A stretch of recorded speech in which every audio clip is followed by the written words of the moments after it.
તો આજે આપણે એક એવા વ્યક્તિત્વની વાત કરવા જઈ રહ્યા છીએ જેમના વિશે જેટલું કહીએ એટલું ઓછું છે. કોઈ એમને નાયક કહે છે તો કોઈ ખલનાયક, કોઈ ક્રાંતિકારી માને છે તો કોઈ સુધારક. જી હા, આપણે વિનાયક દામોદર સાવરકરના ખૂબ જ જટિલ જીવનને સમજવાની કોશિશ કરીશું. એક એવું નામ જે આજે પણ ભારતમાં કેટલીય ચર્ચાઓ અને ભાવનાઓને જન્મ આપે છે. જેમણે જેલની દિવાલોને કાગળ બનાવી દીધો અને ખીલીને કલમ. શું મતલબ છે આ વાતનો? ચાલો એક ક્ષણ માટે કલ્પના કરીએ કે કોઈને બે આજીવન કારાવાસની સજા થાય. આખી દુનિયા ફક્ત જેલની 4 દિવાલોમાં સમેટાઈ જાય. આવી સ્થિતિમાં કોઈ શું કરે? પણ જો એ વ્યક્તિ વીર સાવરકર હોય તો એ દિવાલોને જ પોતાનું કેનવાસ બનાવી દે અને પોતાની આંગળીઓથી ઇતિહાસ લખી નાખે. આ કોઈ કાલ્પનિક વાર્તા નથી, પણ એમની અદમ્ય ઈચ્છાશક્તિનો જીવતો જાગતો પુરાવો છે. તો આ બધી કહાનીની શરૂઆત ક્યાંથી થઈ? સાવરકરના જીવનમાં ક્રાંતિની આ ચિંગારી પ્રગટી કઈ રીતે? ચલો આપણે એમના શરૂઆતના વર્ષોમાં જઈએ અને જોઈએ કે એક યુવાન છોકરાના મનમાં આઝાદીની જ્યોત કેવી રીતે પ્રજ્વલિત થઈ. એમનો જન્મ 1883માં નાસિકના ભાગુર ગામમાં થયો. શરૂઆત તો એકદમ સામાન્ય જ હતી. પુણેની ફર્ગ્યુસન કોલેજમાં ભણ્યા અને પછી કાયદાનો અભ્યાસ કરવા માટે પહોંચ્યા લંડન. પણ એમની આ લંડનની યાત્રા એ માત્ર એમના જીવનનો જ નહીં પણ ભારતના ઇતિહાસનો પણ એક મહત્વનો વળાંક સાબિત થવાની હતી. સાવરકર માત્ર વિચારોમાં માનનારા ન હતા, એ એક્શન લેવામાં માનતા હતા. 1904માં એમણે અભિનવ ભારત સોસાયટી બનાવી, જે અંગ્રેજી શાસનને ઉખાડી ફેંકવા માટે બનેલી એક ગુપ્ત સંસ્થા હતી. એટલું જ નહીં, 1905માં એમને પુણેના રસ્તાઓ પર વિદેશી કપડાની હોળી કરીને વિરોધનો અવાજ બુલંદ કર્યો. અને આ જ આગ લઈને તેઓ લંડન પહોંચ્યા, જ્યાં એમણે ભારતીય વિદ્યાર્થીઓને આઝાદીની લડાઈ માટે એકઠા કરવાનું શરૂ કરી દીધું. પણ સાવરકરના હથિયાર ખાલી બોમ્બ કે પિસ્તોલ જ નહોતા. એમનું સૌથી મોટું અને સૌથી શક્તિશાળી શસ્ત્ર હતી એમની કલમ. શબ્દોથી એમણે બ્રિટિશ સામ્રાજ્યના પાયા હચમચાવી નાખ્યા. આ એક એવી લડાઈ હતી જે યુદ્ધના મેદાન કરતાં ઘણી મોટી હતી. અને એમની કલમની સૌથી વિસ્ફોટક રચના કઈ હતી? તો એ હતી the Indian war of independence 1857. આ ખાલી એક પુસ્તક નહોતું. ના, આ તો ઇતિહાસને એક નવી જ દૃષ્ટિથી જોવાનો, એને ફરીથી લખવાનો એક બહાદુર પ્રયાસ હતો.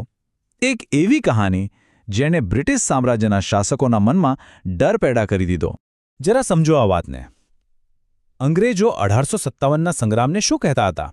એક સિપાહી વિદ્રોહ, મતલબ કે થોડા સૈનિકોએ કરેલો એક નાનકડો બળવો, બસ.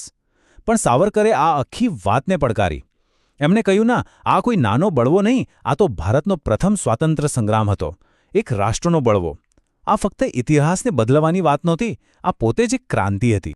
આ પુસ્તક કેટલું ખતરનાક માનવામાં આવ્યું હશે એનો અંદાજો એ વાત પરથી લગાવી શકાય કે અંગ્રેજોએ એને છપાય એ પહેલાં જ, જી હા, પબ્લિશ થાય એ પહેલાં જ એના પર પ્રતિબંધ મૂકી દીધો હતો. વિચારો તો ખરા, શબ્દોનો આટલો ડર કે એક આખું સામ્રાજ્ય એને દબાવવાની કોશિશ કરે. આ જ તો હતી સાવરકરની કલમની તાકાત. પણ દરેક ક્રિયાની એક પ્રતિક્રિયા તો હોય જ છે. સાવરકરને આ બળવાનની બહુ મોટી કિંમત ચૂકવવી પડી. હવે આપણે એમના જીવનના સૌથી અંધકારમય પ્રકરણ તરફ આગળ વધી રહ્યા છીએ. એક એવી જગ્યા જેનું નામ હતું કાલા પાણી, જ્યાંથી ભાગ્યે જ કોઈ પાછું ફરતું. 50 વર્ષ! એક ક્ષણ માટે આ આંકડા વિશે વિચારી જુઓ. આખી જિંદગી કહેવાય. આ સજા હતી સાવરકરને, એમના વિચારો અને કાર્યો માટે. આ ખાલી એક નંબર નથી, આ તો કોઈ પણ વ્યક્તિના જુસ્સાને, એના આત્માને તોડી નાખવાનો એક પ્રયત્ન હતો. તો આ સજા સુધી વાત પહોંચી કઈ રીતે? જુઓ, શરૂઆત થઈ નાસિક ષડયંત્ર કેસથી, જેમાં સાવરકર પર આરોપ લાગ્યા. આ જ કારણે એમની લંડનમાં ધરપકડ કરવામાં આવી. કેસ ચાલ્યો અને સજા સંભળાવવામાં આવી. એક નહીં પણ બે આજીવન કારાવાસ. અને એમને મોકલી દેવાયા અંદામાનની એક ભયાનક સેલ્યુલર જેલમાં, જેને આપણે કાલા પાણીના નામે ઓળખીએ છીએ. સેલ્યુલર જેલ એ જીવતું જાગતું નરક હતું. ત્યાં કેદીઓને પશુઓની જેમ તેલની ઘાણીએ જોતરવામાં આવતા. એમના મનોબળને તોડવા માટે દરેક પ્રકારના અત્યાચાર થતા. પણ સાવરકર તૂટ્યા નહીં. એમની પાસે કાગળ નહોતો, કલમ નહોતી, તો એમણે શું કર્યું? એમણે જેલની દિવાલોને જ કાગળ બનાવ્યો અને કાંકરા કાંટાથી હજારો કવિતાઓ લખી નાખી. અને એ બધી યાદ રાખી. આ મનુષ્યના જુસ્સાની એક અકલ્પનીય જીત હતી. કહેવાય છે કે જેલ માણસને બદલી નાખે છે. જ્યારે સાવરકર આખરે જેલમાંથી બહાર આવ્યા ત્યારે એમનામાં એક મોટો બદલાવ આવી ચૂક્યો હતો. ક્રાંતિની આગ તો હજી હતી, પણ હવે એની દિશા બદલાઈ ગઈ હતી. હવે એમનું લક્ષ્ય હતું સમાજ સુધારણા. જો કે એમને જેલમાંથી તો મુક્ત કરાયા, પણ રત્નાગીરીમાં નજરકેદ રાખવામાં આવ્યા. મતલબ કે એ આઝાદ તો હતા, પણ પૂરી રીતે નહીં. એમના પર શરત હતી કે એ રત્નાગીરી જિલ્લો છોડી નહીં શકે અને કોઈ રાજકીય પ્રવૃત્તિમાં ભાગ નહીં લઈ શકે. કહી શકાય કે આ એક દિવાલો વગરની જેલ હતી. પણ સાવરકરે આ નજરકેદને પણ એક અવસરમાં બદલી નાખી.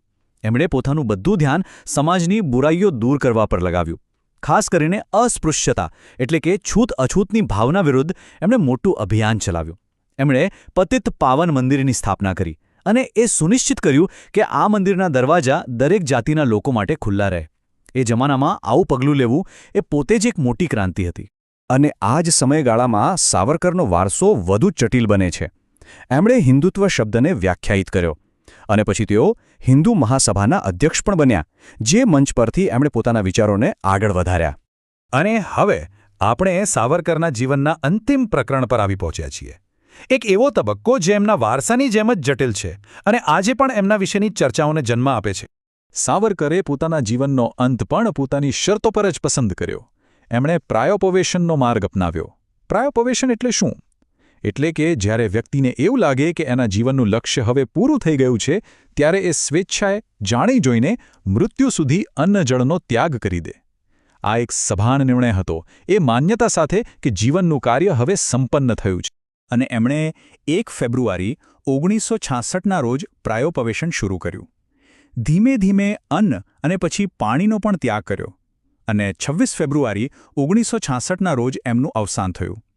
તોફાનોથી ભરેલા એક જીવનનો આ એક શાંત અંત હતો. તો અંતે સવાલ એ જ રહે છે કે વીર સાવરકરને કઈ રીતે જોવા જોઈએ? એક ક્રાંતિકારી તરીકે, એક લેખક તરીકે, કે પછી એક સમાજ સુધારક તરીકે? સાચું કહું તો એમનો વારસો એટલો જટિલ છે કે કોઈ એક જવાબ શક્ય નથી. કદાચ એ એક અરીસા જેવા છે, જેમાં દરેકને પોતાનું પ્રતિબિંબ દેખાય છે. અને આ જ એમની અંતિમ વિરાસત છે, એક સવાલ જેનો જવાબ દરેક પેઢીએ પોતાની રીતે શોધવાનો